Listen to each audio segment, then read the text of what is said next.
I'm joined here today by Emma Peschel. She's currently a senior on the Benilde St. Margaret's hockey team. And we're joined here today just to talk about the recent news of the cancellation of the Women's U18 World Championships. Just before we get started with you, Emma, how's everything going? And thank you so much for coming on today. Yeah, of course. Thank you for having me again. Everything's going well. I just finished up some film meetings for the season because we have a tournament coming up this week, but everything's going well. Well, that's good to hear. Now, I kind of want to, before we get to the whole cancellation side of things, I kind of want to start back to the beginning process of making the U.S. team. How did you get discovered, and what's just the process like before getting announced you made that roster? Like, what camps do you have to do, and just that kind of stuff?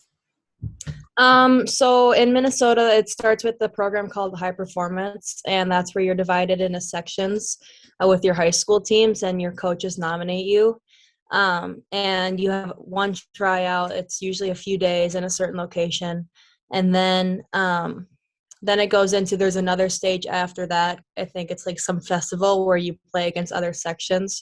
And then the last stage in that selection is the final 54, which is the top 54 girls from that festival go on to be evaluated for a national camp. But because my elite league team was going off to national, like the national tournament, we couldn't play in 54s. So the the team evaluators were at the national tournament and they were able to watch us there.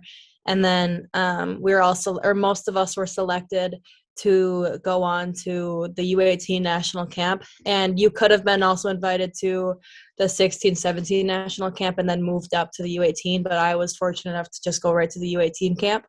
And that camp consisted of 4 teams with girls who are all selected in similar processes. Like, it's a little different out east and in different regions, but for the most part, it's about the same. So there were 4 teams there, and then at the end of that camp, it was up in St. Cloud. At the end of that camp, there was a all-camp meeting that then had the coaches announce the roster for the next camp, which is like the festival, which took place in Blaine about 2-3 weeks later. And then from there, so the Blaine camp, it consisted of 30-ish girls, I think. So from that camp, most of the girls would make the team. I think only 5 or 6 girls got cut around there, I think, which I'm really fortunate to be on the roster. So from that Blaine camp, we were all there for about 10 days. We had to test regularly for COVID. We were able to scrimmage against the U22 teams twice and watch the national team play the U22 team because the national team was preparing for Worlds. So it was good to be around them and just kind of their influence, as well as the U22s, because a lot of them went through the U18 process. But yeah, so then after the Blaine Festival, then they announced they watched us play for the summer, and they evaluated us. And then later in, I think it was mid-October, they made phone calls. And if you got a call, you made the roster. I'm pretty sure they also called the girls who were at the festival that didn't make the team. But I was fortunate to get a call, and they told me that I had a roster spot. So very thankful for that. So kind of a long process, but all worth it in the end. Yeah, what was your reaction when you got that phone call? And just what emotions were you feeling after that? Well, I missed the original call because I was in class, but I was fortunate enough to get a reschedule later in the day. So I knew that later, after like a few workouts and practices, I had found out that I was on the team, and it was really great because it's always been a goal of mine to be on this team. So it was great that all that hard work paid off. And just talk about the work that you put in, because just from hearing your story of how you got to the team, it seems like there's just so many camps and so many just, I guess, phases you have to go through just to make this roster. Yeah, it's a lot, and I was fortunate enough a few years ago to go to the 15s player national camp, and that doesn't really do too much other than expose you, and you get to meet girls from across the country. But I was fortunate enough to be there, and then it's a lot of pressure because when you see a person in the stands with a USA hockey jacket, that's a lot, especially on top of college recruiting. I was fortunate enough to commit after my sophomore year, so I didn't really have to worry about that too much. But playing in front of scouts is never easy because you know that they're always watching, and it's hard not to get mental about it, but it's a lot of physical work. And After doing like all the testing at the camps, you kind of realize where you are within the spectrum of all the girls, and if you want to improve, then you work on it, and it's a lot, but it's all worth it. And what was it like playing with the U22 team? And what did you learn from playing against them just because there's so many great players on that team that are doing well in college hockey? It was really fast. I mean, it kind of is an eye opener to how the game will be next year and the years coming up. But I think our team did pretty well against them. We hung in there. We played fast, played hard, and we obviously didn't win the game because if we did, I mean, that'd be kind of tough on the 22s. But um, I mean, we hung in there. I mean, obviously, it wasn't the game that we would have wanted to play, and I think a lot of it's kind of scary going up against those girls because they're seniors in college when you're only a senior in high school, or some of the girls are only sophomores. So it's kind of a lot, but it was really fun, a really fast game, and it was kind of an eye opener to see how our team would compete against top teams in our age group. Yeah, and the reason why I asked you about the whole process, just because you worked so hard just to make the roster, and just you learned so much from doing that whole process. Then last Thursday came around and they announced, or at least there was an announcement from the IIHF saying that there will be no U18 World Championships. How did you find out that news, and what was your kind of reaction to it all? So I was in the middle of a game. So USA Hockey notified us before the IHF made an announcement. Because they obviously wanted to tell us personally. But I was playing a game, and Kelly Panic, she's on the national team. She's one of my coaches. And she was planning on telling me after the game, and they're like trying to keep me off my phone because they didn't want me to see on my phone. So then after the game, I usually check my phone and I just kind of go through everything that I may have missed. And while I was checking it, I saw an email that had a subject of U18 Worlds canceled. And one of my friends had known that I wasn't supposed to be on my phone, so she came over, and I just kind of broke down. I mean, hearing that news, it's something that isn't easy to hear, especially when you've been working for it for such a long time. Because it's kind of like all that work didn't pay off. Like it paid off because I got a roster spot, and I'm incredibly thankful. But it's just hard when you're not able to showcase the talent that you may have um, in front of the whole world and play against that top competition and just have an opportunity like that, because you only become a better player from those experiences, especially playing at that level. Um, but then I ended up finding out on my phone, and then I went to go talk to my high school coaches about it because everyone was kind of preparing for when I was going to leave. And then those plans got kind of altered. Like I was ready to miss 2 weeks of school. I was ready to kind of just step away from my high school team for a little bit and then come back. But now all that's changed and I don't have to do any of that. So it's just a lot of things that I was looking forward to that just kind of are dropped now. Yeah, and how have you like kind of processed that whole news right now as of today? Like, who have you talked to that have kind of like helped, I guess, help you like kind of, I guess, if the right word is just kind of talk to someone about it? Because at least for me, Mhm. whenever something like that happens, I think what I do is just talk to someone about it, just because it helps. Doesn't help make it better, but it just helps me like get through it. I guess that's kind of my best way to describe it. How have you tried to get through it? I guess. I kind of just try to keep my mind off of it. I mean, it hit me pretty hard when I first got the news, but ever since then, it's kind of settled in a little bit. I mean, I think it'll be harder when we're supposed to be leaving, which is coming up this Friday, which I think will be a little harder. But I really just kind of talked. My friends were always checking in on me. My parents were. I've been talking to my U.S. team, my USA teammates, and we're all just kind of checking in on each other because it's not easy news for any of us because we were all looking forward to it, especially because we didn't have it last year. Um, so I've just kind of everyone's just kind of checking in on me, just talking to some close friends about it and just kind of getting all my feelings out and just kind of trying to accept it, even though I'm hoping that something will change in the coming future. Now, another question I kind of want to ask you is obviously the World Juniors are going on right now. Does it hurt even more knowing that the boys are playing their World Championship, I guess, and you can't do that? 100%. That's one of the hardest parts. It's like you see the boys that are playing right now and you see the protocols that they had to follow, but then I mean, I know the IIHF canceled like a few other tournaments, like I think it was 6 total, but um like the U18 men's are able to play later in the year. And it's hard to really see the juniors playing right now because they're in the middle of the variant as well, and it seems like they took more precautions when the IIHF could have just had us tighten up our quarantine, or they could have had us just go a little earlier. So we're able to quarantine and just kind of play it safer there, because we were planning on testing regularly, and they had a lot of protocols set up. Like, we had to test 72 hours before we had to leave, and we had to test and quarantine right when we got there. Like, they had a lot of protocols set up so that COVID would be under control.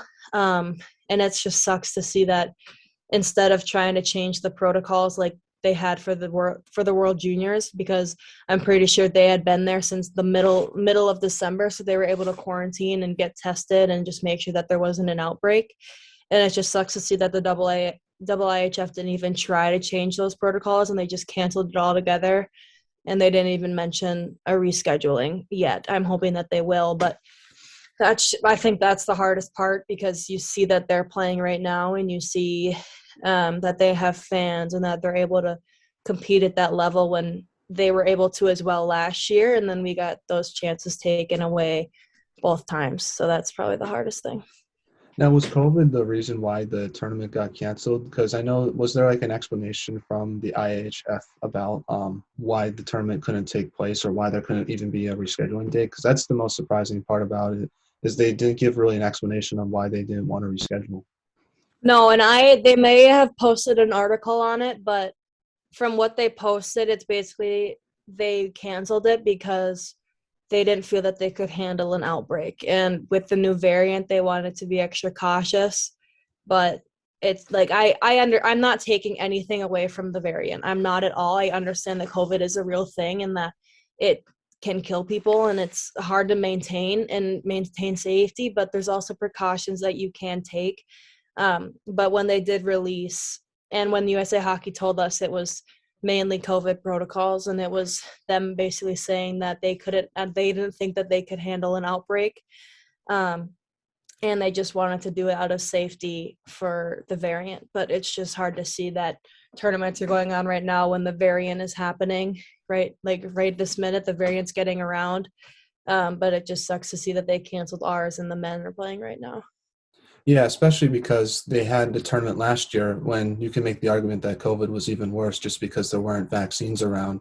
So I'm surprised that they couldn't find a way to like have a bubble setting, or because in my opinion, the pandemic's been going on for almost 2 years now, and they found ways to play hockey safely without causing outbreaks. And they've also shown that they can play hockey with fans without causing outbreaks, just from my perspective. And it's just disappointing to see from my perspective as well that they couldn't even attempt to try to make like a bubble setting, or kind of like a lot of precautions in order to have this tournament happen. And also another thing is, if Sweden couldn't do it, then why couldn't they find another place to reschedule? Just because I know for the U18, at least for the boys, they had it rescheduled to Texas sometime during the summer. So I think for me, that's like another tough part to see as well.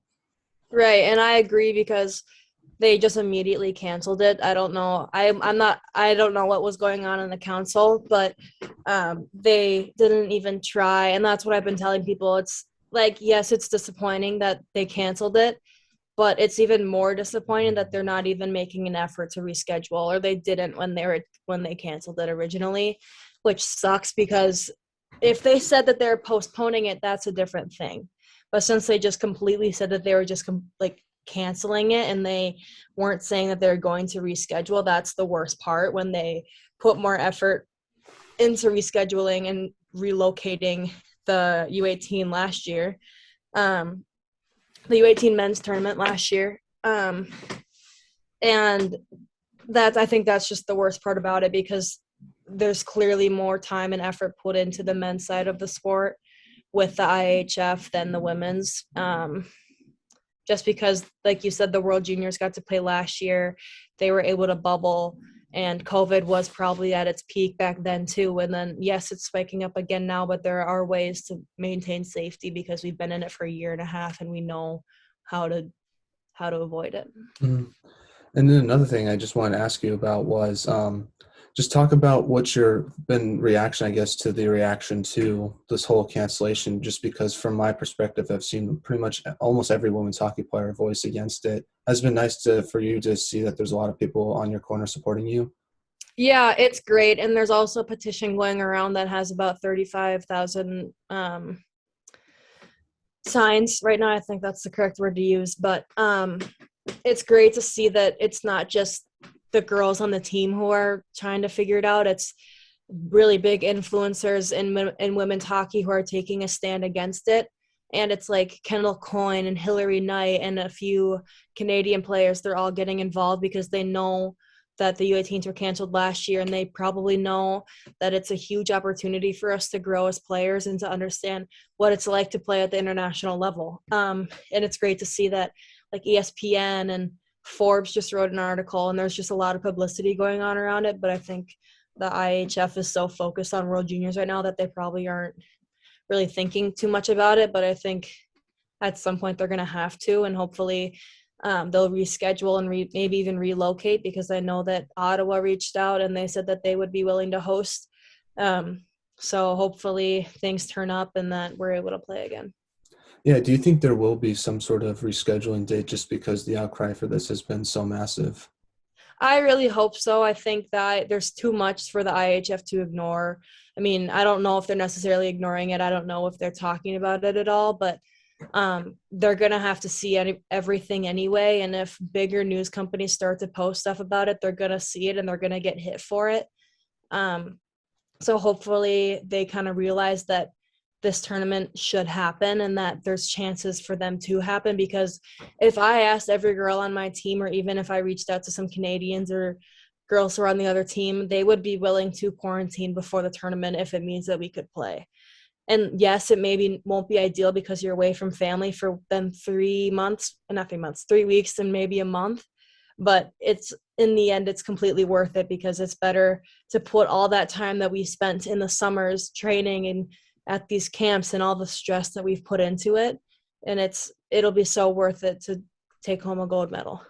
Yeah, and hopefully I think by the end of this month, maybe they could find something. That's my hope, or by the end of January, maybe. So that's Mm-hmm. my hope, at least. I hope that, they can figure something out. I think that's what everyone's hoping right now. Yeah, and I think that there's a lot. I'm sure that there's areas that will be willing to host. Like I said, Ottawa was willing to host, and maybe even Minnesota? Sweden. Yeah, maybe even Minnesota, somewhere in the U.S. But I mean, I don't think it's Sweden's issue. I don't think they were like, no, we can't do it, because from what I know, that there's still events going on where the tournament was going to take place. It's not their issue. I think it's literally just the IIHF just being concerned with COVID, which I completely understand. But if they were so concerned with COVID, then they would have done something about the World Juniors. Now, how much is this, if the tournament is canceled, how much is it going to affect your development heading into Ohio State for next year? Just because from tournaments past, it seems like it was a kind of a good tournament for players to kind of get some development, playing against players that they're going to play against in college hockey before they actually head off to college hockey. I don't think it'll hinder my development too much. I mean, obviously, I think it'll only help me. I don't think it'll decrease my motivation or anything like that. I think it'll almost allow me to work harder. I mean, obviously, the tournament would be great, and I think that it would help me develop a lot. But if it doesn't get rescheduled, there's not much that I can do and not much that I control. But I won't let it stop me from achieving the college dreams that I have either, because I know that those are goals that I've had ever since I was younger, and I'm not going to let, if it doesn't get rescheduled, I'm not going to let that stop my hope and my drive. But it's definitely going to be hard if they don't do anything about it. Now, what were you looking forward to the most from this tournament? Just like, I guess, playing against Canada, since that's always fun as an American, or was it something else? Honestly, spending time with the team is something that I was really looking forward to. I know all the girls because we've been at those camps together and we've spent a lot of time together. But I really think that was something that I was looking forward to, and being able to compete at that international level, because I haven't been able to ever. Well, I've played against a few Canadian teams in like past tournaments when I was younger, but it's a completely different thing when you're playing against all the top players from each country. So that was something that I was really looking forward to, and just the experience that I would have. I mean, I'm hoping that I have a few more experiences later on in my hockey career, but this was something that I think would be really cool to look back on. And I'm still really thankful that I have that roster spot, and it's a really good opportunity to be on that team. But it was something that I was really looking forward to, just to connect with my teammates and work together for one common goal. Now, my another question I have is, do you think there should be a U20 kind of tournament? And why isn't there? Because I feel like it'd be kind of cool to see some college hockey players in the freshman and sophomore year have like a summer international tournament. There is, I think, like there's obviously the U22 and the U20 women's like series that they do every summer. I think it's every summer. But I think it'd be cool to have a tournament because the men do have the World Juniors, but I don't see why they couldn't. I mean, it's another tournament to fit in, but and obviously it's hard with college girls because they have to miss their classes, but they do it with the World Juniors, so I don't see why they couldn't do it on the women's side either. Yeah, you can do it like during the summertime when you're not playing or during winter break, like right now, which is what they do, I think, for the World Juniors. So I feel like they could find a way to do that. Yeah, I agree. Now, another thing I wanted to ask you was obviously there's been a lot of support from the women's hockey side of things, but there's been kind of I haven't seen too many men's hockey players kind of speak out and support. I know there was a few players from the men's World Junior teams putting on their story about the petition being signed, but I just want to get your reaction. Do you think are you upset that there hasn't been that much support just from like current NHL players and from some of the men's players from just college hockey right now? I think it'd definitely be influential if they could say something or if they could just even retweet something, and I'm sure that they've heard about it, but it's hard because like they might not see the same things that the women see, because maybe when they see the world tournament or the U18 women's tournament being canceled, they might not think about that too much because of the World Juniors going on. And that's hard because we need all the support that we can get. But it's also really important that we get the big women supporters, like the big influencers, to comment on it because they have a big say in everything. But I also know that if it was reversed and if the men's tournament got canceled, there'd be a lot more like supporters against it. And like, I think then the men would stay up or stick up for the tournament. But I think it'd be helpful if they could say something. But I think it's mainly just really important that the big women in women's hockey kind of step up. Now, what are one time when I asked you on the podcast last time you were on, we had the conversation. I asked every women's hockey player that I have on the podcast, what should be done to help grow women's hockey? And you basically said just more kind of TV and all that stuff just to gain publicity, because if you don't see it on TV, it's harder to kind of, I guess, get to be excited for something that you can't really watch. Mm-hmm. After this tournament being canceled, has your perspective changed on what should be done to help grow women's hockey? And what are some things that should be done now to help grow women's hockey, in your opinion? I still agree with what I said in the podcast last time. I do think that more publicity on it would be very helpful. And I think NHL Network has been doing a good job with broadcasting the rivalry series, which is great to see that on live television. But I think people hate on women's hockey so much because they don't watch it, and they might think that the game is slower, but there's different aspects of the game that are very different than men's and even better, in my opinion. But sorry, I'm getting a call. But yeah, I think if there's more publicity, that'd be great and very helpful. But I don't know, it's hard because these tournaments that are getting canceled, you can get the negative publicity on there and you can get it on the news. But I think it's more important that people understand the women's game instead of just seeing the negative aspects of it, as well as the men's game obviously brings in more money, which I think also has something to do with the tournament being canceled, because that IIHF doesn't, like, a lot of people are saying it'd be a waste of money to have it. But I mean, I think that's something that they can take into account as well, because if they put more time and effort and money into it, then maybe it'd be more successful.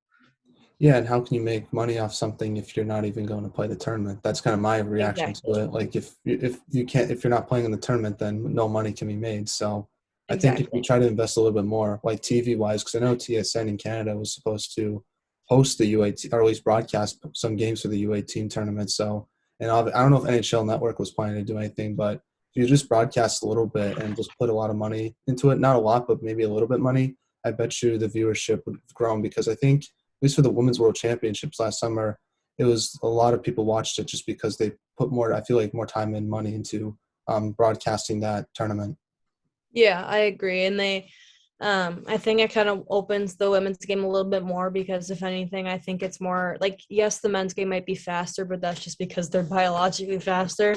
And I think the women's game is a lot smarter. I mean, obviously, I'm not taking anything away from the men's side, but if people just kind of realize those things, then maybe they'll be more intrigued by it because I just don't think they put enough time into actually looking, like watching it. And I think that it's something that can grow really quick if people put more time into it. Yeah, and obviously, like just looking at college softball, it's always on ESPN. I don't know if you've noticed this as well, but it gets a ton of ratings as well, just because I feel like they put it on ESPN. So that's another just thing to kind of another example, I guess, at least that I would give on why it's Mhm. important to kind of televise these games. Yeah, I agree. And I think, like, obviously, televising things cost money, but if they want the women's game to grow, it's something that they probably will have to invest in, and hopefully they'll gain the same thing back. Now, for the people that might be listening that are kind of negative towards women's hockey and just the whole tournament being canceled, what message would you want to tell those people? Take time to understand the opportunity that it is. I mean, it's not every day that you get to put on the USA jersey, and it's something that is such an honor and something that you don't get to maybe do very often. And you don't want to take it for granted, and especially with some girls having it being their last year to be on the team, especially with not having that tournament last year, it's something that was taken away from us. And just pay attention to the women's game. I mean, you don't have to, but just take some time to like look into it because it's a lot greater than you think it might be. And just try, because put yourself in our shoes. If you worked for it for the last summer, for the last however many years, for all just to be canceled, put yourself in that shoes. And what should the people listening to this podcast do to help, I guess, try to bring this tournament back and try to bring awareness to the situation? Just read everything that everyone's posting, read the articles, read everything that everyone's saying, because it's all important stuff, and it's something that isn't just with women's hockey. There's some equality stuff that ties into other stuff as well. So just making sure that um, you read up on that and you understand what the situation is, because yes, COVID is real and it's a thing, but it's also something to do with equality between men and women's sports. So just read up on it, understand that it's an issue, and I'm hoping that it will resolve soon. Well, since I have you on, I guess have you on now, how's your senior year been going for you so far? I know we kind of talked about some of your expectations for the last podcast, but how's it been going? I know you're the captain of the team, so that's been pretty cool to see. Yeah, it's been great. I mean, it's been a really fun year. We've had a really tough schedule and we've had a few tough losses as well. But overall, I think the season's been going well, and um, we've just got kind of chugging away, trying to get our flow going and get some momentum. But I think in the last stretch of the year, it'll be important because then we play for our conference title, which is also has some competitive teams in it. A few of them aren't very good, but I think that we'll be able to kick through and get through the last part of the season and get ready for playoffs. Yeah, and was it cool to see some of your teammates also sign their NLIs for D1 college hockey? I thought that was pretty cool. Yeah, I think it was really cool. Yeah. So, but any, I guess, last words you want to say before we end this interview, just about both women's hockey or just your season or anything else? The floor is all yours. I don't think so. I guess just thank you for having me on again, and I'm hoping that things will turn around for the tournament. Yeah, I totally agree, and I hope things will get rescheduled sooner rather than later. But if that doesn't happen, it's really disappointing that the decision that the IIHF made last Thursday. But thank you so much, Emma, for coming on and voicing, I guess, your opinion on the whole situation. It means a lot to me, and Ohio State fans should be really lucky because Emma's a great player, but also a great person, and I can't wait to see you play in college hockey next year. So. But good luck for the rest of your senior year. I know you're going to do great, and hopefully the tournament happens, and I can't wait to watch you in that if that does happen. Great. Thank you. No problem. Thank you. Welcome back, everyone, to another interview with College Hockey Talk. I'm your host, Matt, and today I'm joined by Tessa Holk, who is a member of the Stony Creek Sabres and was competing with Team Canada for a roster spot in this upcoming World Championships. Tessa, thank you so much for coming on. I'm happy to have you back on, but unfortunately we have to talk about an unfortunate circumstance. Yep, happy to be back. Now, how are you doing today, I guess, before we kind of get started on talking about it? And how's your season gone with Stony Creek so far this year? I'm feeling a little sick lately. I don't know what it is, but it's something. My season's been pretty good. Obviously, it's been cut short because of COVID. So right now we're not doing any games or we have practices, but they're optional. So I'm not going to be going because of my safety. But so far it's been pretty good. Yeah, it's good to hear, and hopefully it's just a cold, not COVID, just because I Yeah. feel like it's been spreading around a lot lately. But no, I kind of wanted to have you on here today just discuss about the cancellation of the U18 World Championships. Now, before we get talking about that, I kind of want to start from the beginning, from a Team Canada player's perspective. What's the process like for making Team Canada's U18 roster, and how did they discover which players participate in that process? Well, we got a call, not a call. We got a email this past summer about the Calgary camp for Canada, and we had 40 girls there. Each team had 20 girls, setting 23, and then we played that. We were there for maybe 10 days, and then I think nationals for the OW came around, so they got picked there as well. So that was provincially, and then from there we got an email regarding the St. Catharines camp, which again has 40 girls, different teams, and they canceled that because of COVID. And then they said they'd wanted to, let you know if you're going to make it or not, but we haven't got that back yet, and obviously the roster hasn't been released. So. Yeah, and going through that process, I guess just talk about how hard you worked throughout each step of the process and just kind of what your mindset was like throughout all of it. Obviously it was pretty grueling. I'm not gonna lie, that's probably one of the hardest camps I've ever been to. Like at the end of that camp, my body was aching and my mind was just so drained. But obviously it's an honor to be part of that program and to be able to even play with the maple leaf on like the front of your jersey. But yeah, like you have to have like I do wake up at 6 a.m. in the morning, work out, go to school. Then after school I do my shots like in stick handling, and if I don't have hockey, then I just relax, which is nice. But you have early mornings, late nights to make it where you want to be, and you have to work hard to get to like that program and the high level intensity. Now, I know Team Canada hasn't announced its roster, but I guess like I guess what was your reaction like? I guess if you were going to be picked, and just how excited would you have been to be selected and represent your country? I guess just looking at it from like a what if scenario. Yeah, obviously, like I want to be like released, just to give recognition to people who've worked hard, and obviously being a part of that team is huge. I know Olympians now have been a part of that team, so it's such a great journey and a good experience apparently. So obviously, the experience being there would be great, but also playing against the best of the best of each country is probably one of the bigger picture in that case. But obviously, it'd be an honor just to have that on your jersey. Like I've dreamed as a kid to wear that maple leaf on the front of my jersey and really play against the best teams. Now, take me back to last Thursday when the IIHF announced that the tournament was going to be canceled. I guess what was your reaction to it, and how did you process the announcement? Um, Honestly, I was very like frustrated and mad. Obviously, I was upset too, but I did cry more of frustration than being upset, just due to how even girls we work so hard to get to where we're at to be good at the game, and if for it to not get a chance to be on the international stage, it obviously just it wasn't a good feeling, and it really was unfortunate. Now, I guess how have you tried to cope with the decision that's being made, that has been made, and yeah, just I guess how have you handled it so far in the past few days? Um, I'm hoping that they're going to reschedule. There's honestly a lot of people, and the hockey community has really come together to put a light on this. And I feel a lot of people are. I think they're willing to help reschedule this, no matter where it is. Maybe the states, Canada. I think hopeful is the feeling I would say I'd be feeling right now. Yeah, what's been your reaction to the whole, I guess, reaction to the cancellation being made? Because it's been kind of cool to see like a lot of members of the women's hockey community kind of stand up and speak out for you guys, especially players like Mary Philipp-Poulin, Sarah Nurse, just like players that, are already Olympians and have done a lot for Team Canada, kind of speak out for you guys. How's that been for yourself?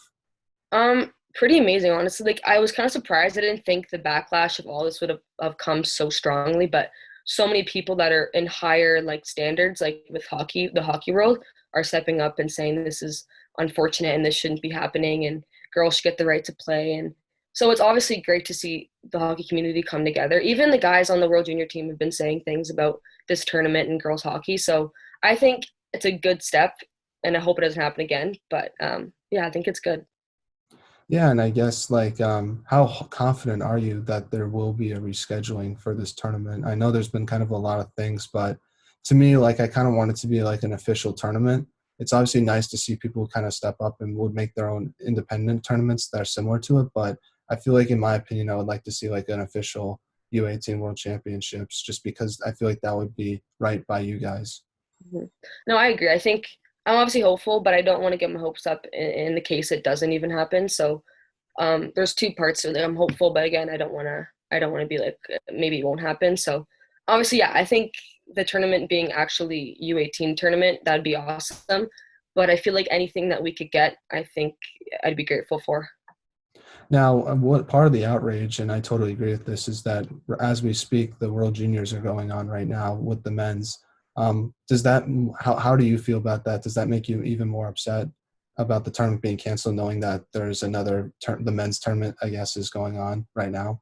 Yeah, I mean, obviously the men's tournament, like it's always huge, it's always a big thing for TSN and streaming wise. And obviously they're having like a good time there and they're playing good hockey, but people say, we don't make enough money for them to go and we drain the money. But if you don't give us the opportunity to make money, how we do you expect us to make it? Like if you didn't stream the guys hockey, they wouldn't make any money and they wouldn't get sponsors. So it's hard for us to get sponsors when you don't even, put us forth and let us stream and show our talent. So obviously it's good to watch, it's good hockey and it's cool. But again, it's double standards here and it's just unfortunate that they get to and we don't. Yeah, and obviously, how can you make money if you don't play any games? Like that's just simple. I'm not a business major, but I feel like that's just simple business. I don't know if you agree with that. No, I agree 100%. 100%. Now, I guess like the obviously I saw a tweet. I don't know if you saw this, but it was like the Sweden was supposed to host the tournament, Mhm. uh, and I saw that they were playing like an actual professional hockey game, like in the stadium. I think where you're supposed to play. How did that feel? I feel like just because obviously it seems like they have the ability to play those games safely. Yep. I mean, I saw that too. I saw the tweet and I was just like, I thought it was because of COVID. And obviously, if it's because of COVID, no one would be playing the arena. No one would be, watching games. So again, I don't know their thought process of canceling it. I don't understand why because we never really got the opportunity to understand why.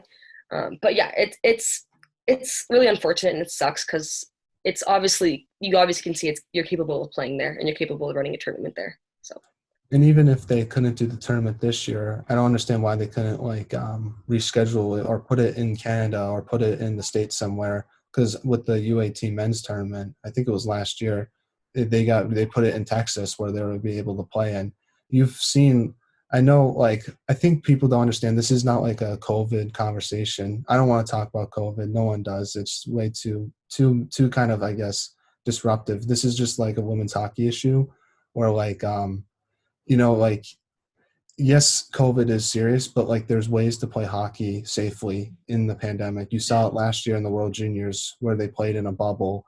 You saw yeah, it this year's World Juniors where the players had to go to Canada early in quarantine. At least that's what they had to do with the United States players. So it's just disappointing that they couldn't like even attempt to like have a safe tournament, whether it was like put in a bubble or like have strict quarantine process. Because I know you would be willing to do that to represent your country. 100%. I mean, I think that the biggest thing I think is it's happened the past 2 years. So maybe the first year, maybe it was COVID, and people understood it a little bit more.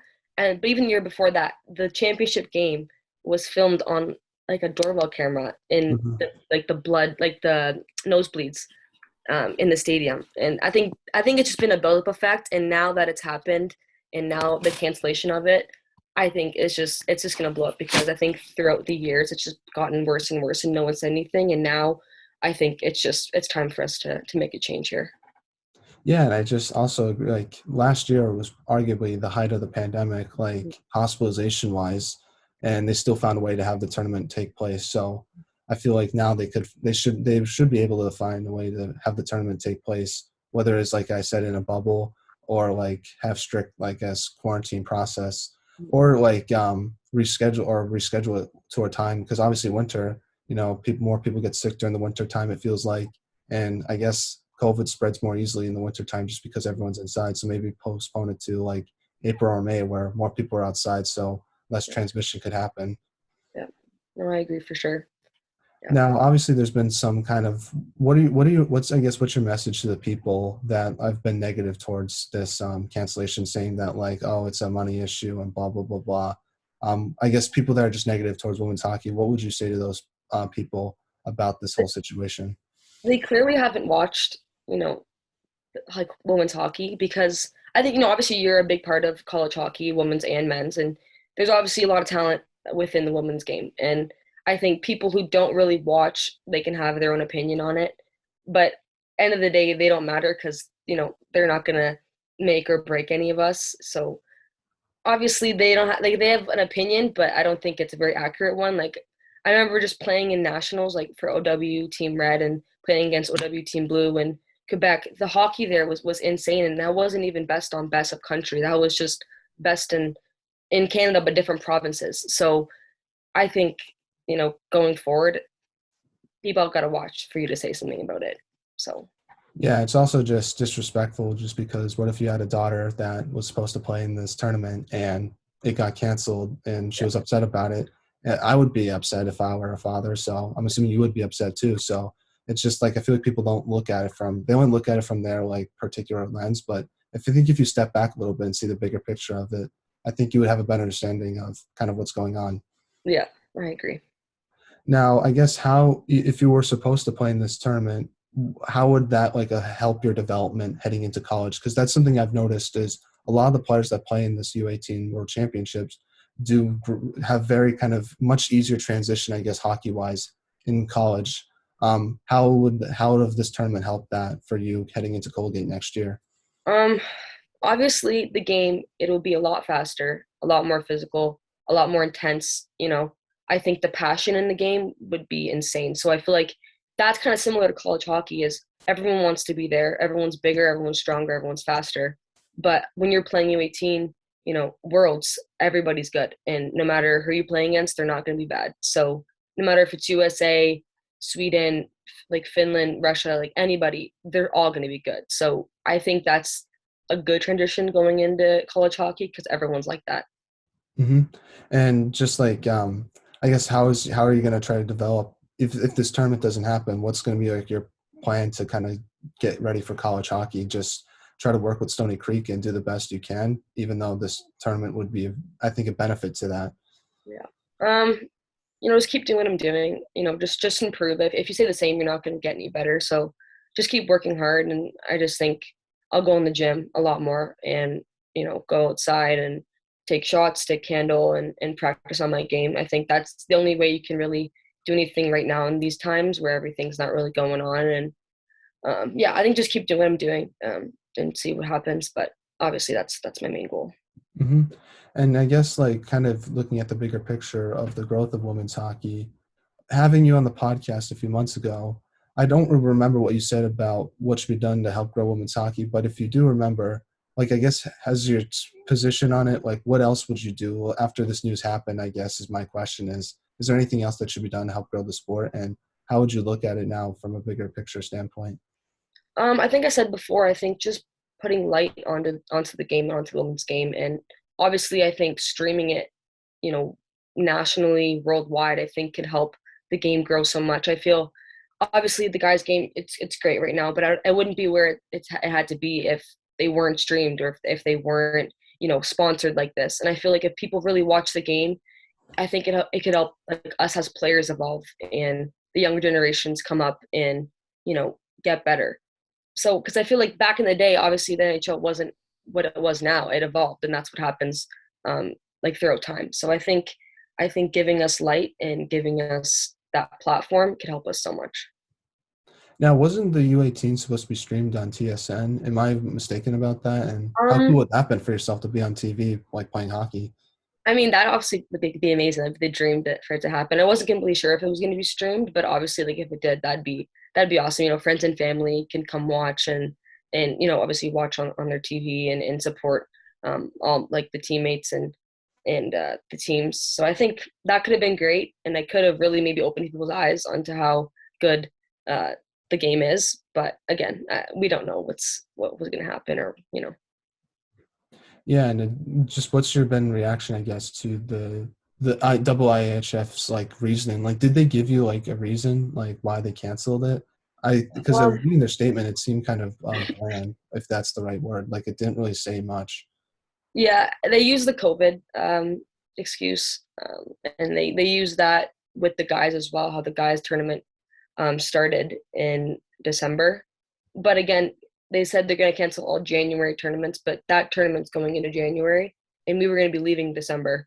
So, you know, I don't really know their reasoning. They're not really giving us a lot because I feel like they don't really have a lot to say. But again, I'm not completely sure.